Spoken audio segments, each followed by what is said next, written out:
Ce programme est financé par les amis et partenaires du ministère de Joyce Meyer. Je suis sérieuse.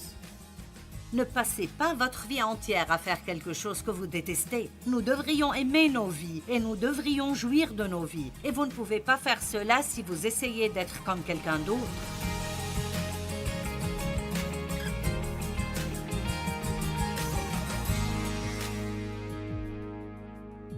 Je veux vous parler cet après-midi.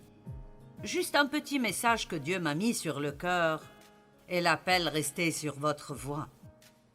Si vous pensez à propos de la conduite d'une voiture, si vous sortez de votre voie, vous aurez probablement un accident ou vous causerez un accident et nos vies sont semblables à cela. Nous devons savoir quelle est notre voie et la prendre et y rester. Et quand vous découvrez ce qu'est votre place parfaite ou ce que vous êtes supposé faire, ce qui est votre don et votre talent, le diable utilisera n'importe quelle façon pour essayer de vous sortir de là. Et l'une des choses qui arrive est que nous commençons à nous comparer à d'autres personnes et peut-être que nous ne faisons pas ce qu'ils font et peut-être qu'il semble ce qu'ils font est plus important ou c'est mieux que ce que nous faisons. Et donc, nous tombons dans ce piège et je pense que tout le monde fait cela au moins une fois dans la vie. Pour certains, c'est un problème pour la vie d'essayer d'être quelque chose que nous ne sommes pas. Nous pensons que nous devrions être comme cette personne-ci ou celle-là, ou agir comme vous, ou nous comporter comme vous, ou être capable de faire ce que vous faites. Et non seulement pensons-nous cela, mais une grande erreur que les êtres humains font est qu'ils pensent que s'ils sont bons dans un domaine, tout le reste du monde devrait être bon aussi. Allez maintenant. Combien d'entre vous sont frustrés par d'autres personnes avec lesquelles vous êtes en relation parce que ils ne peuvent pas faire les choses aussi vite que vous, ou comme vous les faites, ou elles ne peuvent pas les faire du tout. Peut-être ce sont vos enfants ou une personne avec laquelle vous êtes mariés. Dans un mariage, vous tombez amoureux souvent avec quelqu'un qui est différent de vous. Et dès que vous vous mariez, vous essayez de les changer et de les rendre comme vous êtes. Et c'est une grande erreur parce que nous sommes attirés à des personnes qui ne sont pas comme nous parce que nous avons besoin d'elles. Nous avons certains dons, les autres ont certains dons, et la façon dont Dieu veut que son corps marche et que chacun d'entre nous amène ce qu'il a, et qu'on travaille ensemble, sans comparer et sans penser que notre travail détermine la valeur qu'on a. Je vais répéter. Votre travail, votre carrière ne détermine pas la valeur que vous avez. Amen. Nous devons arrêter de regarder quelqu'un et de penser que s'il semble posséder ce que le monde considère comme un travail plus important, et j'ai dit ce que le monde considère être un travail plus important, cela fait cette personne plus importante que nous ou meilleure que nous. Ce que nous devons faire est de découvrir ce que Dieu veut que nous fassions et de le faire, et nous aurons une récompense égale. Si je suis là, c'est parce que c'est là que Dieu m'a donné la grâce d'être. Et les gens m'écoutent parler. Ou si je suis une bonne chanteuse, ce que je ne suis pas, mais il y avait des personnes ici avant moi qui l'étaient. Ou peut-être il y a quelqu'un d'autre ici qui a comme responsabilité de nettoyer cet endroit après que tout cela soit terminé. Peut-être de nettoyer les salles de bain après nous et de faire le ménage. Les gens pensent souvent, eh bien, je fais juste le ménage. Je déteste quand les femmes disent « je ne suis qu'une femme au foyer ». Laissez-moi vous le dire. Au moment où vous dites ceci, vous dites déjà que vous vous abaissez ou ce que vous pensez à votre propos. Et je vous le dis. Je me souviens d'être à la maison avec 3 enfants. Et ce n'est pas juste n'importe quoi. Ça vous fera n'importe quoi, excepté vous libérer. Et c'est beaucoup de travail. Vous n'êtes pas juste une femme au foyer. Vous êtes une mère. Vous prenez soin de... Les femmes s'occupent de tellement de choses et elles sont si précieuses. Et donc, tellement multitâches. Elles ont des cœurs tendres, elles se soucient des choses et donc... L'un de mes objectifs aujourd'hui est que tout le monde se sente bien à propos de lui-même. Et je veux que tout le monde sorte d'ici sachant que vous n'avez pas de raison ni de droit de vous comparer à quiconque d'autre. Et si vous faites ceci, je veux que vous arrêtiez de vous comparer à d'autres personnes. Vous n'avez pas besoin de leur ressembler, d'agir comme eux, de savoir ce qu'ils savent, de faire ce qu'ils font. Vous devez juste être vous-même. Et vous n'avez pas besoin de vous excuser pour qui vous êtes. Vous devez être vous-même parce que tout le monde d'autre est déjà pris. Amen. Donc, si vous sortez de votre voie et vous essayez de courir la course de quelqu'un d'autre, vous arriverez à un désastre dans votre vie. Et il y a des personnes présentes ici aujourd'hui et des gens qui écoutent et qui regardent sur de différents appareils et vous n'êtes pas content parce que vous essayez d'être quelqu'un que vous n'êtes pas. Et ceci est la seule raison, et vous le faites pour toutes les mauvaises raisons, parce que vous pensez que vous êtes supposé le faire, parce que les gens vous disent cela. Tous ceux qui font quelque chose pensent que tout le reste du monde devrait le faire. Mais ce n'est pas ce qui doit être. Vous savez, je m'asseyais à l'église et je pensais, j'aurais aimé pouvoir chanter comme elle. Waouh, elle a une si belle voix. J'aurais aimé pouvoir chanter comme elle. Dieu m'a enseigné une leçon. Il a dit, j'ai mis des dons dans d'autres personnes pour que tu en jouisses, pas pour que tu en sois jalouse.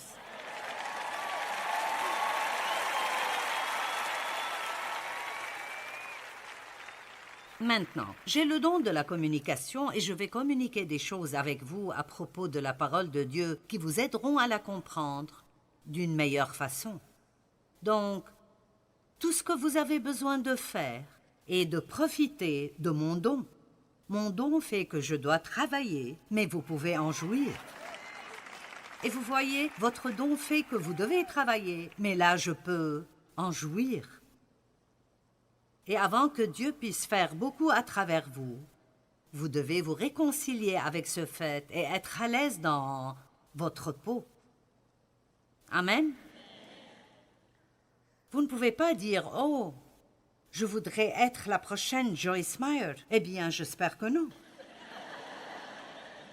J'espère qu'il n'y aura qu'une seule moi et que quoi que vous fassiez, ce sera meilleur que tout ce que j'ai fait. Ne vous contentez pas d'être comme quelqu'un d'autre. Soyez la meilleure version de vous que vous puissiez être. Et arrêtez de vous excuser pour vous-même.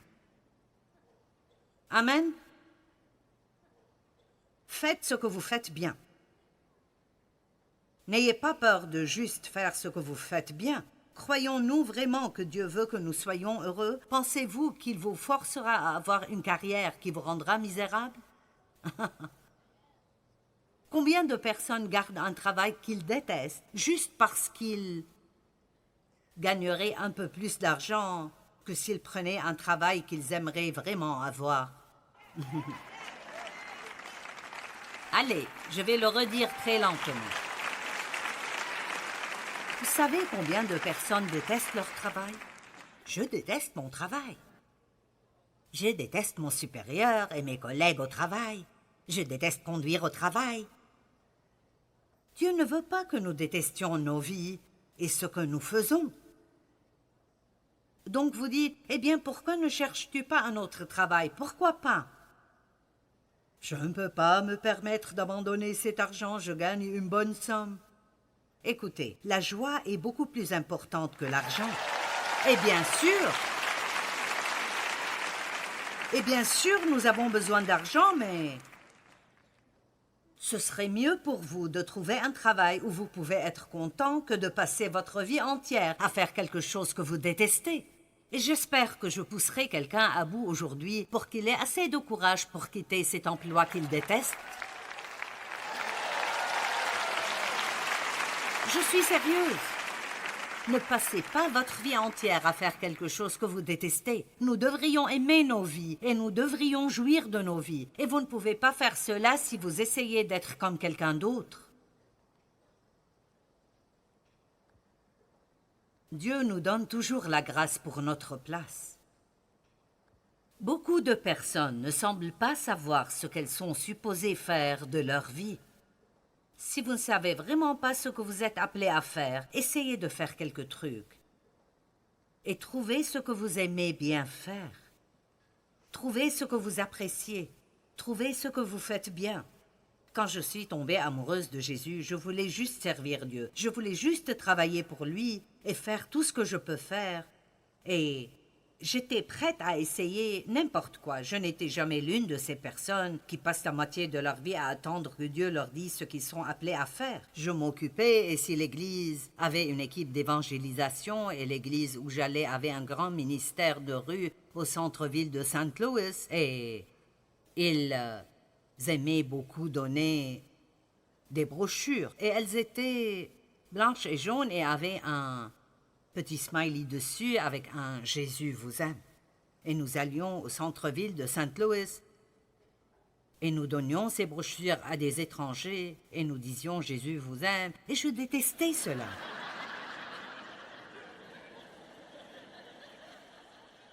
Vous dites, c'est bizarre de dire que tu détestes donner des brochures. Je détestais cela.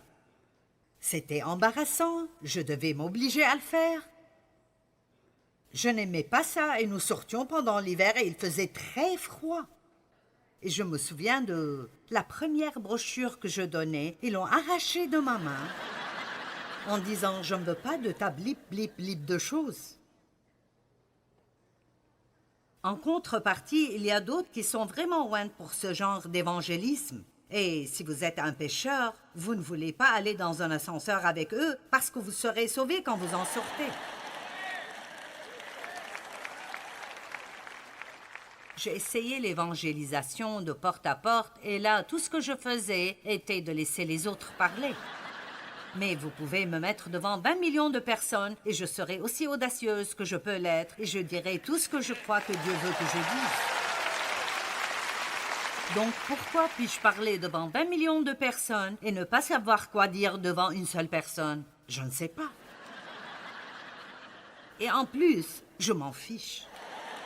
Tout ce que je sais est que Dieu s'occupe de tout et que nous n'avons pas besoin de tout faire nous-mêmes. Nous devons juste découvrir ce que nous faisons bien et faire cela. Et si quelqu'un d'autre est à l'aise quand il fait quelque chose, ça ne veut pas dire que quelque chose ne va pas en moi ou en vous parce que nous ne voulons pas faire cela. Vous me suivez? Je parie que quelqu'un a été libéré.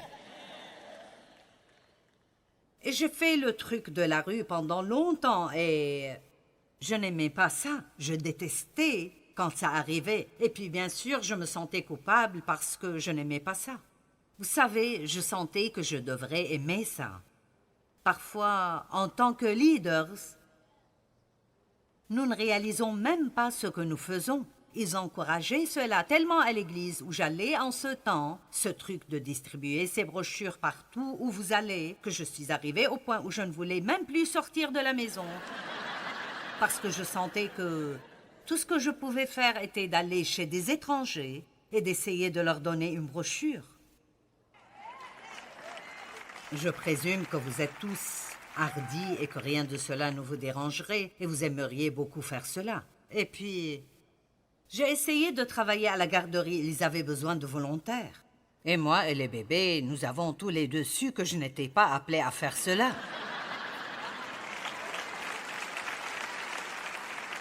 Allez.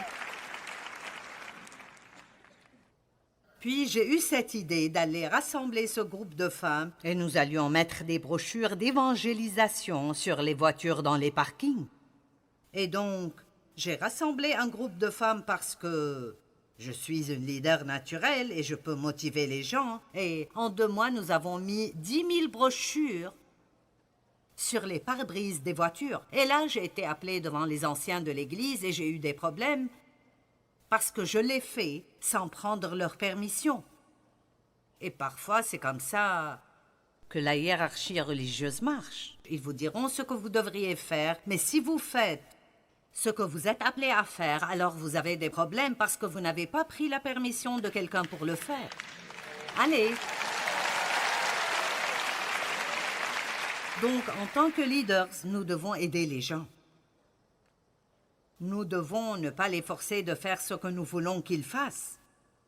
Mais nous devons les aider à trouver ce pourquoi ils sont doués et ce qu'ils sont loin pour faire. Et c'est votre responsabilité en tant que parent aussi. Instruis l'enfant selon la voie qu'il doit suivre, d'après son don ou son talent individuel, dit la Bible. N'essayez pas d'exaucer vos rêves non exaucés à travers eux et de les faire faire ce que vous n'avez jamais eu l'opportunité de faire. Trouvez votre propre voie et restez-y. Appréciez votre vie. Jésus a dit qu'il est mort afin que nous puissions vivre pleinement nos vies. Ceci a complètement retourné mon monde quand j'ai vu cela il y a plusieurs années. Nous ne sommes pas ici pour survivre jusqu'à ce que Jésus revienne. Nous sommes supposés vivre pleinement, apprécier notre cheminement, apprécier ce que nous faisons. Même Adam et Ève ont été commandés de savourer toute la nourriture dans le jardin. Nous sommes supposés apprécier l'un l'autre, vivre pleinement la vie que Dieu nous a donnée. Romains 12, 3 à 8.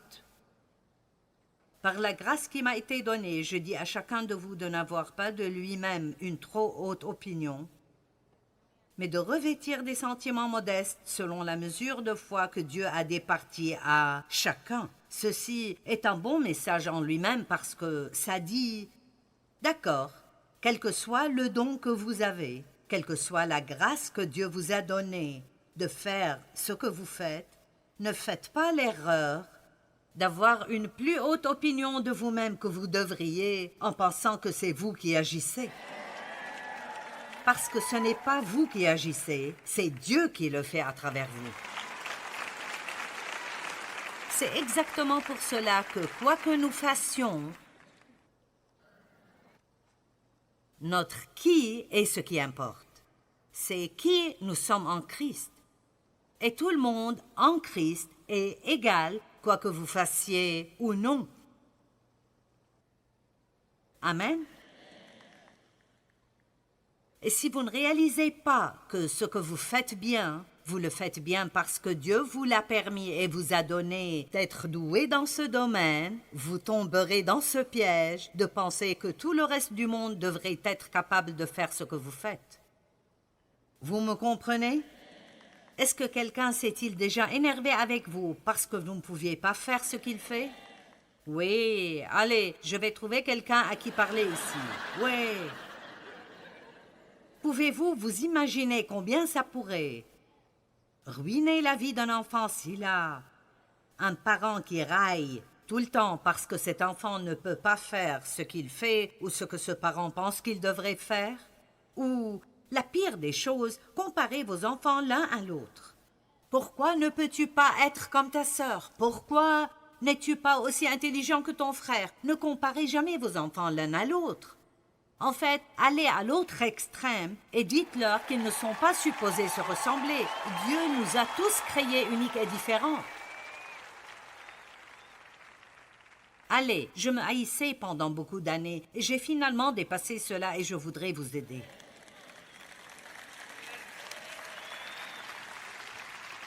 Car comme nous avons plusieurs membres dans un seul corps et que tous les membres n'ont pas la même fonction,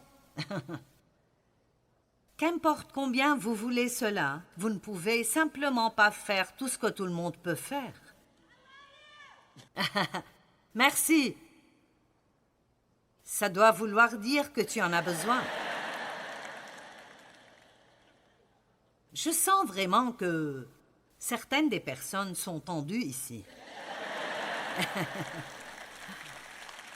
Allez, nous ne venons pas à l'église pour nous impressionner l'un l'autre. Écoutez, tant que vous ressentez le besoin d'impressionner quelqu'un, vous ne serez jamais libre.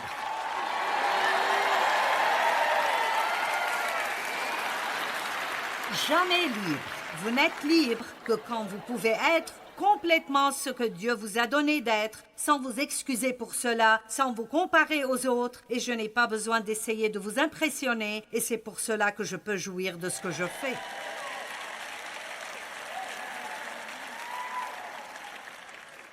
Et je ressens juste vraiment dans mes os que quelqu'un aura une percée aujourd'hui. Je veux dire, vous allez le piger, je vais bien. Je vais bien. Il n'y a rien de mal en moi-même si je ne suis pas vous. Il n'y a rien de mal en moi-même si je pèse 10 kilos de plus que vous. Je ne peux pas les perdre, quoi que je fasse.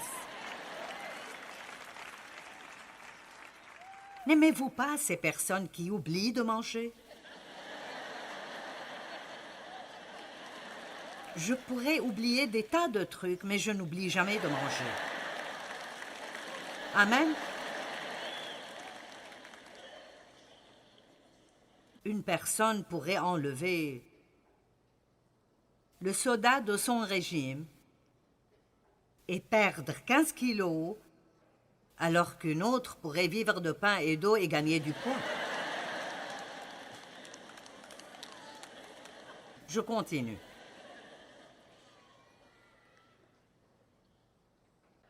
Car comme nous avons plusieurs membres dans un seul corps et que tous les membres n'ont pas la même fonction, ainsi, nous qui sommes plusieurs, nous formons un seul corps en Christ et nous sommes tous membres les uns des autres, puisque nous avons des dons différents. Que tout le monde dise « Je suis différent ». Nous avons des dons différents selon la grâce qui nous a été accordée. Exerçons-les. Et écoutez, vous pouvez avoir 10 personnes qui ont le même don, mais le degré de ce don peut être différent pour chacun. Vous pouvez avoir 10 personnes qui ont une belle voix, mais l'une d'entre elles est vraiment, elle est spéciale. Vous pouvez avoir un pasteur qui peut servir une église de 300 personnes, et puis vous avez quelqu'un d'autre qui peut servir le monde entier. Et mon Dieu, nous nous faisons des problèmes. J'aime cette partie de ces versets. Il dit « Quel que soit votre don, allez, exercez ce don. » Quel que soit votre don, exercez ce don. En d'autres termes, concentrez-vous sur cela. Pourquoi essayons-nous toujours d'être bons en toutes choses? Si vous êtes mauvais dans quelque chose, vous pouvez vous battre toute votre vie et peut-être devenir médiocre. Mais si vous êtes bon dans quelque chose, vous pouvez travailler avec Dieu et vous pouvez devenir excellent très rapidement. La façon de vous distinguer est de ne pas aller à mi-chemin, d'être peut-être assez bien dans 20 choses, mais c'est de prendre 2 ou 3 choses pour lesquelles vous êtes vraiment doué et de vous concentrer sur cela et de devenir exceptionnel. Vous n'avez pas besoin de faire ce que tout le reste du monde fait. Vous n'avez pas besoin de faire ce que tout le reste du monde fait.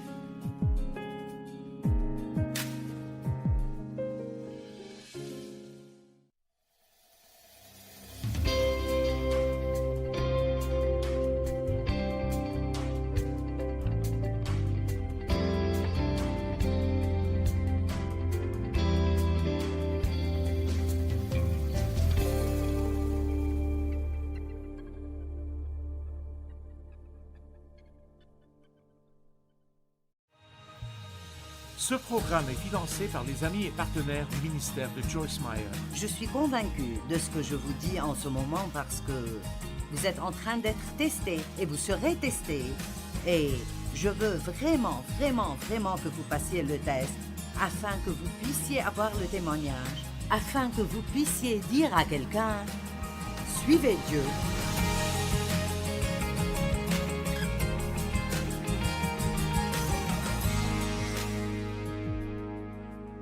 Laissez votre test devenir votre témoignage.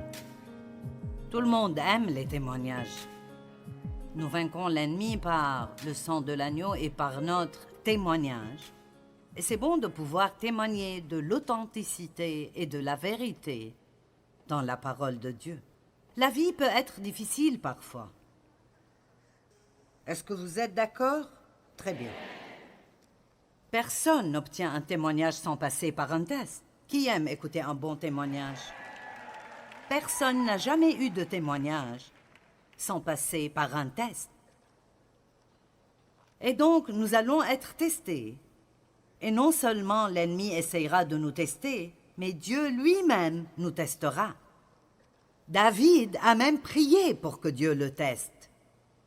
Je ne prie pas cette prière très souvent, mais vous savez, je veux dire, David a prié, « Oh Dieu, teste-moi. Vois s'il y a quoi que ce soit de mauvais en moi. » Waouh, c'est courageux. Nous aimons entendre de grands témoignages. Mais si nous ne passons pas nos tests, nous n'aurons jamais le témoignage.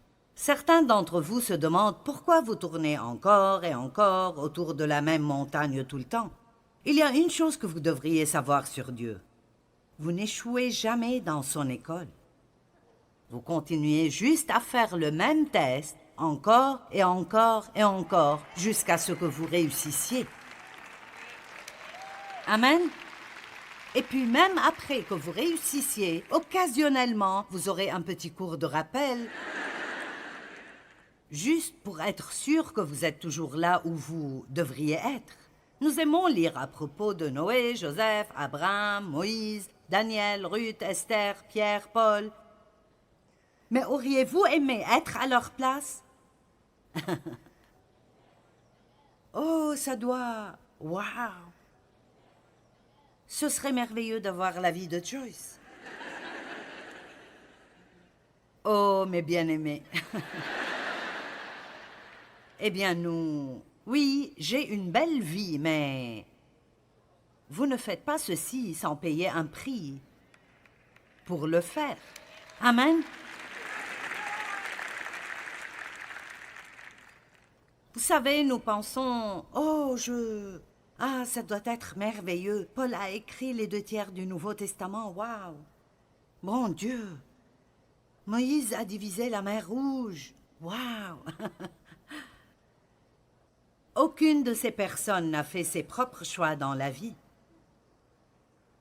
Ils avaient tous un plan qui a soudainement été interrompu par Dieu. Peut-être que certains d'entre vous ont des plans, et Dieu essaye de les interrompre, mais vous ne le laissez pas le faire, et alors les choses ne marchent pas si bien pour vous. Parce que quand Dieu décide de venir au milieu de quelque chose... Allez maintenant. La plupart des gens ont un panneau invisible dans leur vie. Dieu peut le voir, mais les autres ne peuvent pas. Il dit « ne pas déranger ». Ce sont des signes que vous pouvez mettre sur des portes d'hôtel, mais vous ne devez pas en mettre sur votre vie. Si vous allez être avec Dieu, soyez prêt à être interrompu. Vous pouvez avoir un bon plan, mais cela ne veut pas dire que vous pourrez l'exécuter.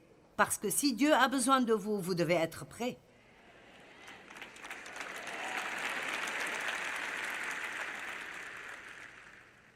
Je suis sûre qu'Esther avait un plan pour sa vie, et ce n'était probablement pas de risquer de se faire tuer pour faire des choses que vous ne pouvez pas normalement faire.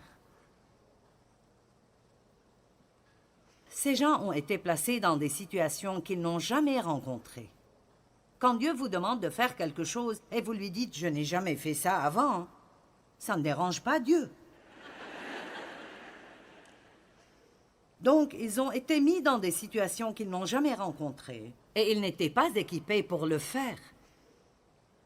Ils étaient seuls souvent dans leur peine et leur tragédie, mal compris et critiqués. Et ces hommes et ces femmes, nous voyons des choses comme la mort de proches, la persécution des justes, la famine, la prison, le rejet, l'abandon, l'abus, l'injustice, le manque de compréhension. Vous voulez toujours être utilisé par Dieu? Où sont les mains? J'en ai vu une qui est montée comme ça.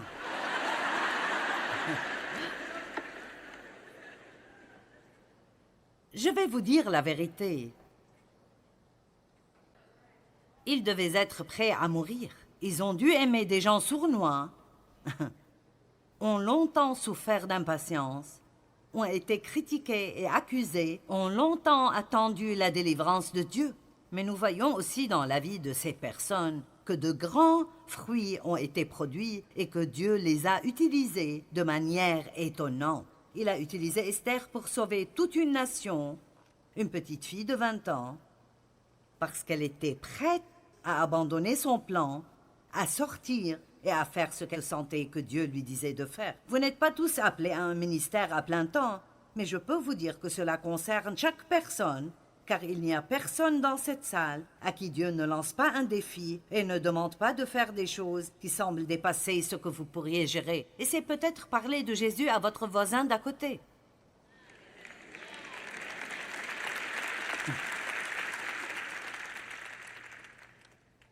Personne ne reçoit un témoignage sans test. Si vous voulez être avec Dieu, l'endurance, le mot endurance, un mot biblique, l'endurance, est essentiel. Nous devons apprendre à supporter, à ne pas fuir les choses difficiles. Nous devons apprendre que la seule façon d'arriver est de traverser. Amen. Et donc, j'ai ma propre petite définition de l'endurance. L'endurance signifie tenir plus longtemps que le diable. En d'autres termes, aussi longtemps que tu essayes de m'agacer, c'est le temps que je vais rester avec Dieu et ne pas abandonner et ne pas lâcher prise. Va de l'avant et épuise-toi en essayant de m'épuiser, mais je ne vais pas abandonner. Amen. Et je vous le dis, si rien ne va dans vos vies, excepté que vous êtes assez têtus pour dire « je ne vais jamais abandonner », vous finirez par remporter la victoire. J'ai dans mon bureau une pancarte qui dit « N'abandonne jamais, jamais ». J'ai failli la porter pour vous la montrer. N'abandonnez pas. Ne nous lassons pas de faire le bien, car nous moissonnerons au temps convenable si nous ne nous relâchons pas. Et cette écriture est pour chaque personne ici. Nous en avons tous marre. Nous sommes tous fatigués d'attendre. Nous en avons tous marre que le diable s'en prenne à nous. Nous sommes tous fatigués de tout ce qui nous arrive. Mais seuls ceux qui refusent d'abandonner sont ceux qui feront partie du groupe qui sépare la mer Rouge et fait le genre de choses que ces gars-là ont faites, hommes et femmes. Allez!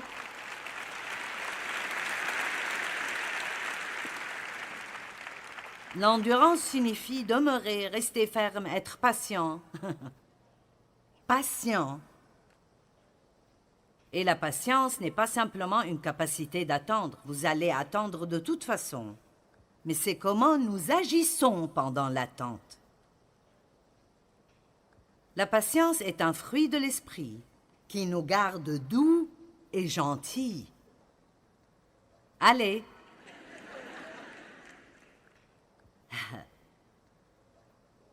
La patience est un fruit de l'esprit qui nous garde doux et gentils. La patience est un fruit de l'esprit.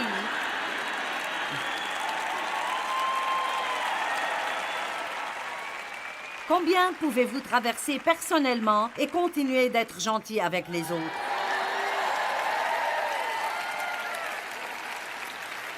Oh mon Dieu, j'ai parcouru un long chemin. Il y a 42 ans, si j'allais à l'épicerie et que le caissier était nouveau, je veux dire, je pourrais avoir ma broche chrétienne et tout le reste. Mais je vous dis quoi? Le fruit n'était pas joli.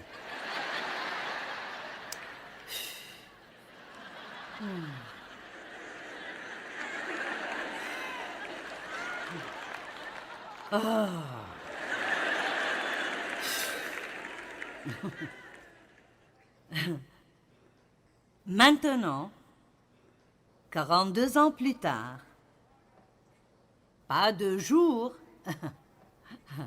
allez, 42 ans plus tard, cela ne m'a pas pris 42 ans, mais ça a pris environ 4 ou 5 ans.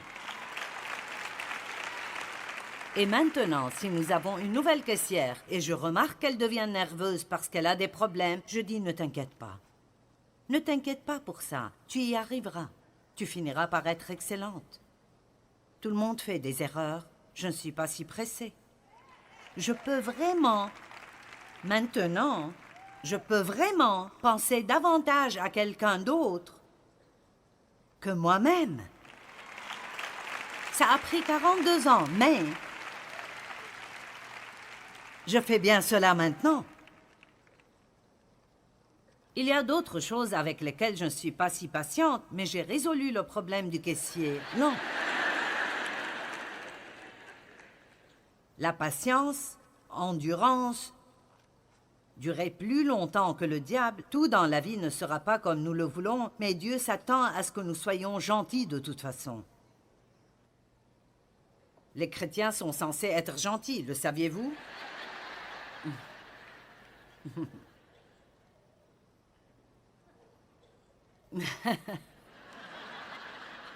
Peut-être que c'est la révélation de la journée.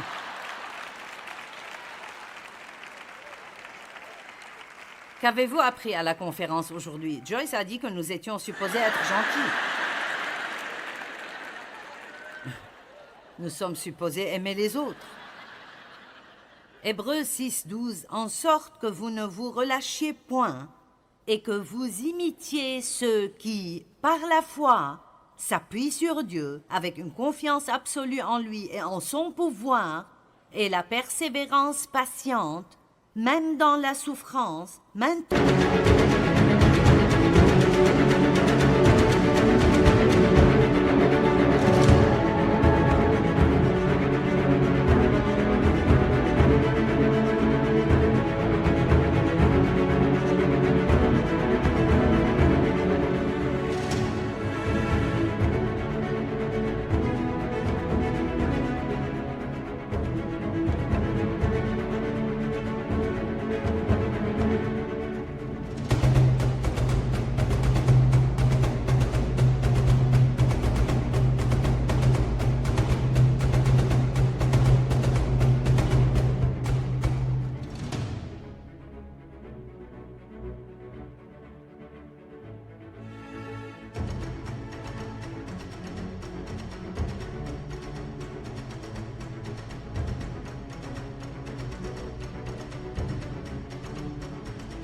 Maintenant hérite des promesses.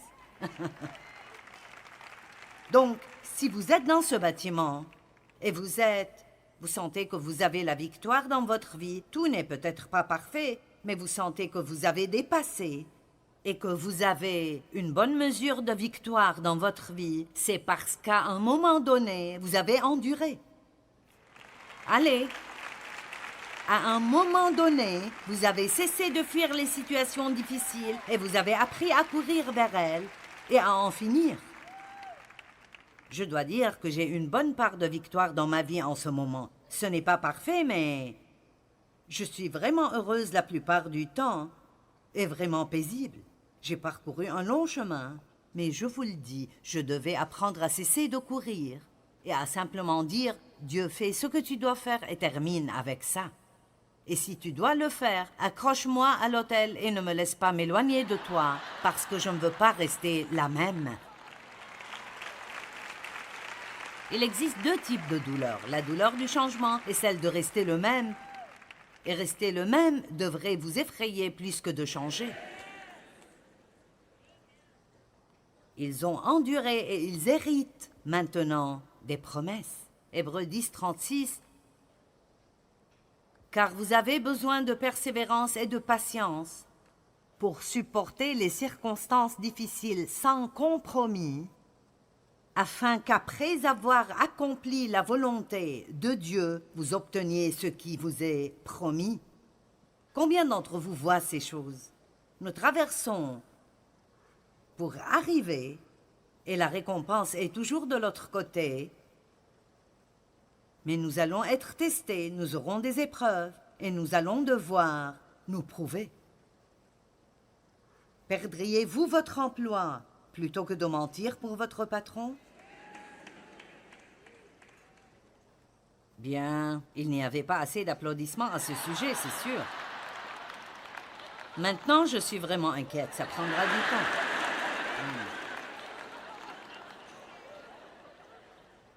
Nous ne savons pas combien de fois les gens ont été testés quelque part. Et s'ils avaient agi de la bonne façon, ils profiteraient maintenant d'une vie extraordinaire. J'ai déjà raconté cette histoire, mais je dois la raconter de nouveau pour expliquer le point. Il y a des années, j'ai travaillé pour une entreprise de vente, en gros, et j'étais comptable. Et il voulait essentiellement que je l'aide à voler de l'argent à un client parce que nous leur devions de l'argent. Et j'envoyais les relevés tous les mois et ces personnes avaient un solde créditeur de 300 $ environ parce qu'elles avaient payé une facture 2 fois. Et donc, il examinait toutes les déclarations avant que je les envoie et il me l'a rendu et il a dit « Je veux que tu mettes un débit sur ce compte et que tu le fasses avec un solde nul. » Donc, il ne voulait pas leur envoyer l'argent parce qu'ils avaient un crédit sur leur compte. Eh bien, je savais tout de suite que c'était mauvais, mais je suis rentrée chez moi et en fait, je n'ai pas pu dormir. Et je n'étais même pas vraiment ce que j'appellerais une vraie chrétienne à l'époque, mais j'aimais Dieu, j'allais à l'église, j'avais une fibre morale et je savais juste que je ne pouvais pas le faire. Dave et moi travaillions dans la même région. Nous n'avions qu'une voiture. Vous savez, il y avait beaucoup de raisons de ne pas perdre cet emploi et j'avais peur de lui dire que je ne ferais pas ce qu'il me demandait de faire parce que je ne voulais pas être virée. Et donc, je suis allée au bureau tôt le lendemain matin et j'ai décidé que j'irais avec Dieu même si je perdrais mon travail. Allez, écoutez bien cela. Je me suis dit que j'irais avec Dieu même si je perdais mon travail. Et il y avait beaucoup de choses auxquelles je n'avais pas la réponse si je perdais mon emploi. Mais je savais que je devais suivre Dieu. Allez maintenant, êtes-vous prêts à perdre un ami? Si c'est ce que vous devez faire pour suivre Dieu? Êtes-vous prêts à être ridiculisé si c'est ce que vous devez faire pour être avec Dieu? Êtes-vous prêt à être jugé et critiqué comme le religieux fanatique de votre bureau pour être avec Dieu? Allez, je pose des questions vraiment sérieuses. Il est temps que nous décidions de ne pas compromettre ce que nous savons être juste pour être accepté par tout le monde ou pour conserver un emploi, quoi que soit le cas. Et on ne sait pas combien de chrétiens aujourd'hui font des compromis dans leur vie simplement pour être acceptés par le monde, pour garder un travail bien rémunéré ou quelque chose de ce genre. Et voici ce qui se passe maintenant. Heureusement, Dieu m'a donné la grâce de passer ce test. J'y suis allée très tôt le lendemain et je tremblais comme une folle et j'ai dit...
Vous ne comprendrez peut-être pas cela, mais je suis chrétienne et je ne sens pas que je peux m'occuper de ce crédit et lui donner un solde nul parce que je me sentirais comme si je volais leur argent si je le faisais. Et j'ai dit, je ne veux pas perdre mon travail, mais je ne peux pas le faire. Eh bien, son visage a rougi et il a bafoué et il a dit, eh bien, sors d'ici et va travailler. Et toute la journée, je m'attendais à être virée. Et finalement, environ 5 minutes avant l'heure de quitter, il est sorti et il a violemment mis ses comptes sur mon bureau et a dit « Envoie-leur donc un chèque ». Et donc, en bref, j'ai continué à être promue dans cette entreprise jusqu'à être la vice-présidente. Je n'avais pas l'éducation pour le travail. Souvent, je ne savais même pas comment faire ce que je faisais, mais Dieu m'a donné la grâce de le faire. Et je vais vous dire ceci, et j'y crois. Si j'avais compromis à l'époque, je ne pense pas que je serais ici aujourd'hui. J'ai un témoignage parce que j'ai réussi le test. Allez maintenant, n'abandonnez pas ce que Dieu a prévu pour vous, la vie étonnante que Dieu a planifiée pour vous, juste pour faire des compromis avec quelqu'un qui veut que vous péchiez pour qu'il soit heureux. Suivez Dieu même si cela vous coûte tout le monde dans le monde entier. Suivez Dieu, car quand tout sera fini, il n'y aura plus que Dieu. Allez!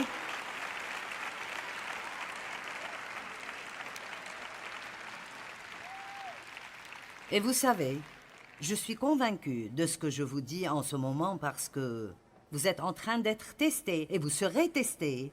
Et je veux vraiment, vraiment, vraiment que vous passiez le test afin que vous puissiez avoir le témoignage, afin que vous puissiez dire à quelqu'un « Suivez Dieu, ne laissez pas le diable voler le plan de Dieu pour votre vie. » Maintenant, cela ne signifie pas que vos péchés ne peuvent pas être pardonnés.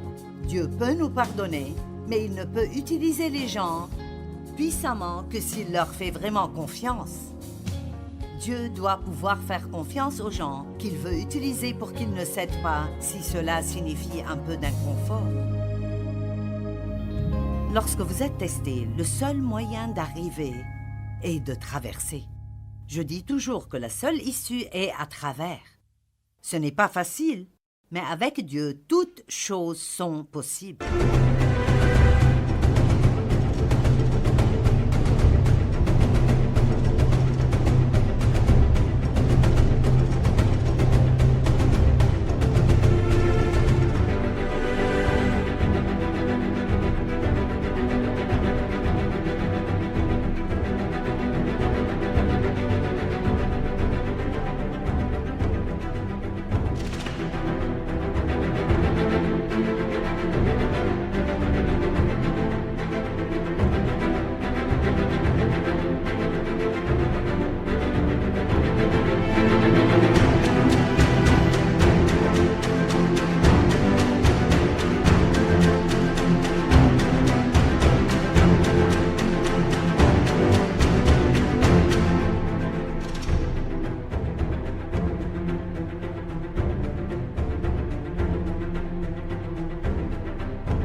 Đi khắp phương trời vẫn nhớ tới quê hương, người về đây thăm làng trù quê mẹ và làng sen quê cha, xúc động bồi hồi người rơi giọt lệ, thương mái nhà tranh thương đất mẹ nghèo, đi suốt cuộc đời mới được thăm.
Thank